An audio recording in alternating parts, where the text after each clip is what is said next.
We're here at the Twisted Pixel booth here and during PAX East 2011. I'm Amigo Sniped. I'm a writer for FTG and host of Grinder Gamers podcast. And we here have Jay Stuckwich, the PR manager for Twisted Pixel. How you doing? I'm good. How are you doing? It's crazy. It's my first thing at a gaming event. So I just got done playing the Gunstringer and Splosion Man, and I'm gonna go ahead and jump into Splosion Man first.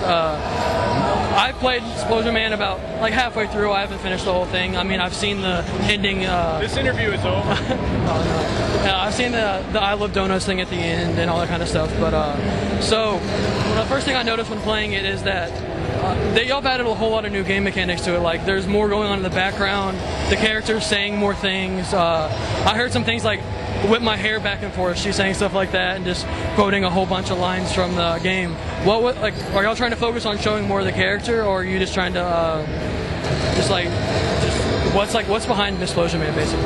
Well, basically we had a lot more time to work on this game than we did on the original Splosion Man. So we've incorporated a lot of things in Splosion Man that we wanted in the original Splosion Man. We've been in dev on this game for about a year, whereas we had 6 months on Splosion Man. So this time it's kind of showing everybody, really what we wanted, the experience that we wanted people to have with it. Kind of making it more than just a sequel. Making it more than just a sequel. We really wanted to really expand on the universe for her. And I spent about 20 minutes playing through the demo. It took about like 2 levels of it. How long are y'all planning on having Splosion Man go? We're going to do the same as we did with the original. It's 50 single-player levels and 50 multiplayer. All right, and so multiplayer is coming back. Is it still just 4 people? And yes.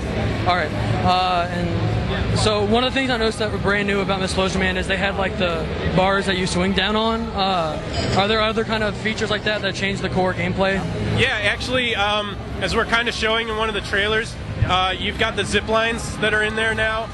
There's also some other forms of propulsion like trampolines and cannons that are being used as well. She kind of breaks outside of the laboratory, so we got a lot of open air environments and stuff like that. It's going to be a new experience for people too. And so this game takes place right after the end of the original Splosion Man, right? They capture Splosion Man, and then in an ensuing celebration, they create Splosion Man. She gets out, correct? All right, and so like you said, it allows you to go outside of like just the laboratory experience. Like what kind of zones do y'all go to? Like I saw like at one part you're jumping through like traffic. Mm-hmm. What other kind of places are you going to be going to? Right now we're showing.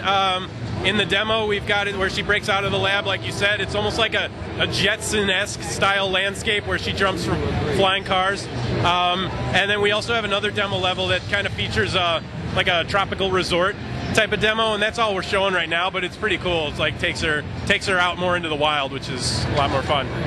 And so that's about it for Splosion Man. And then the other game I played was the Gunstringer, which is, from what I know, is the first downloadable Kinect game. Yeah. And I actually was cool. All the Kinect games that I played before, you've been standing up. And I got a chance to play this one, and I was sitting down just using both of my hands. Is this the first game that's including this feature? I don't know if it's the first game including that feature, but we definitely wanted to focus on that.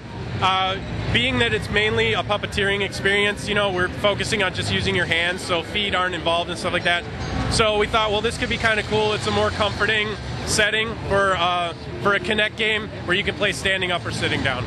And so I know that I was having a little bit of difficulty because there are people going back and forth between there, but the controls seem relatively tight, and like handling him and jumping and then using your right hand to move around, paint the targets and shoot them. What kind of, are y'all using any kind of new technology with the Kinect to allow this to happen?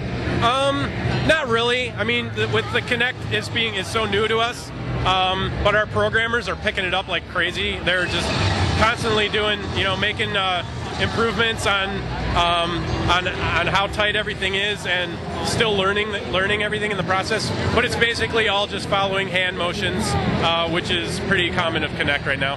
One of the big things that y'all are known for as a company is your use of FMV to show crazy and fun things. I noticed one thing during the Gunstringer, y'all were having things going on like kind of towards the bottom of the screen and things like that when big things happen. Is that going to be throughout the whole game, or is it just like kind of randomly like thrown throughout the game? Yeah, well, actually the setting for Gunstringer is a play, and you puppeteer the marionette in the play.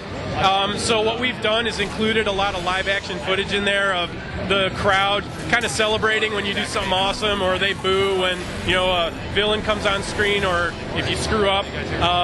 So it kind of keeps that interactivity going between the fans and the player, which is kind of fun. It makes you feel like you're actually performing for a crowd, and we intersperse that throughout the entire game.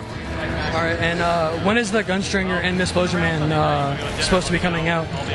We don't have a release date for either game yet, but we are going to release in spring for Gunstringer and sometime later on this year for Miz. All right, thank you for the interview, and you have a great time of the show. Take care.